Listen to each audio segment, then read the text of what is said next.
Hello again. Welcome to part 2 of developing perfect pitch. The next couple of sections will take a bit longer and it may take longer than usual. And I think I'm only allowed 10 minutes on for each of these videos. So we'll see whatever I can get through. But I don't think I'll get through. This might have to be split into 2 parts. So, yeah, let's just begin. I believe that cadences are very important in developing a good ear. When I was younger, I didn't really like playing them, but I do believe that they help me recognize chords. The next 2 videos are of cadence exercises in major and minor keys. We will start off with major cadences, but first, I will give a little background on this theory. A helpful book that has followed me through most of my piano career is The Complete Book of Scales, Chords, Arpeggios, and Cadences from Alfred's Basic Piano Library, copyrighted in 1994. It's a great book not only for music exams such as the National Guild or ABRSM, but it also has great music exercises to help also train your fingers to move faster. Anyway, I will show you one of the exercises I like doing for fun.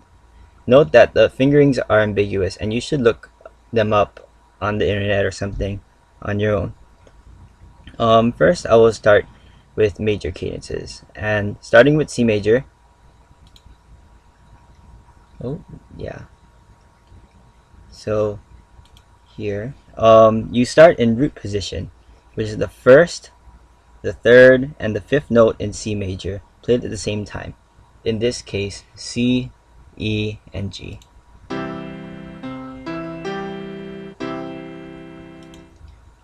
Next, you go to the 4 chord, which is the first, the fourth, and sixth note in C major scale, which is C, F, and A.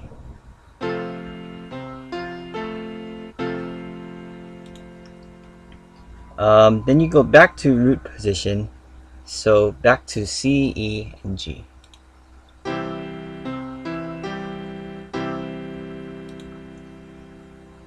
And yeah, then you move to the 5 chord, which takes the 7th note in C major scale, which is B, and places it before the tonic C. So it's kind of tricky.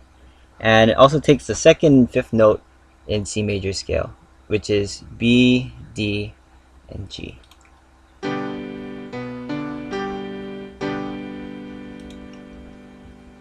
Next, you go to the 5-7 chord, which takes that same 7th note previously, along with the 4th and 5th note in C major scale, which is B, F, and G.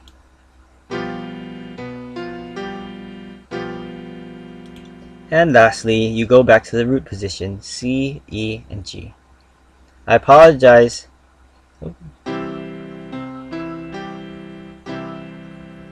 Yeah. Well, anyway, I apologize that this is quite a bit to take in, but you can watch the video over and over again if you want to try to figure it out for yourself. The next part of this cadence exercise moves what you played originally to a first inversion. All this does is move the first note in all your chords an octave higher. For those who don't know what an octave is, an octave refers to the next identical note either to the left or right of what note you choose to play. In this case, we're moving our tonic C an octave higher to the right. All of the major cadences follow the same chord progression. The root chord, followed by the 4 chord, back to the root chord, the 5 chord, the 5-7, and ends with the root chord. I will try to go through this exercise again, but this is for the first inversion. So it starts with E, G, and C.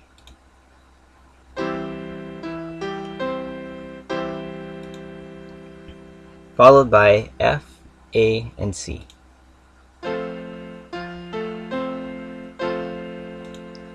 Then it goes back to E, G, and C.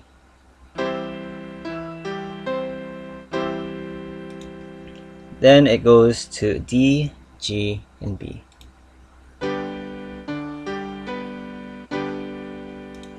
Followed by F, G, and B. And back to E, G, and C.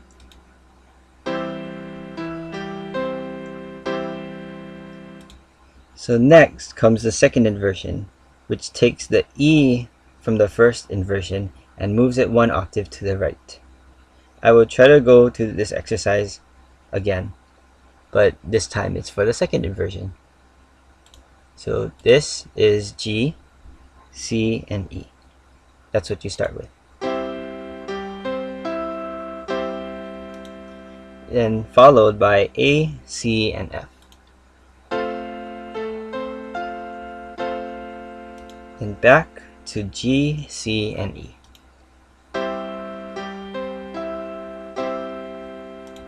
Then you play G, B, and D. Then you play G, B, and F.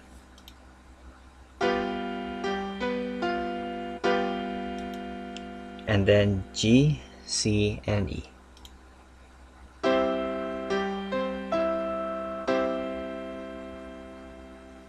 Great. Now I will show you what this exercise is supposed to look like in real time.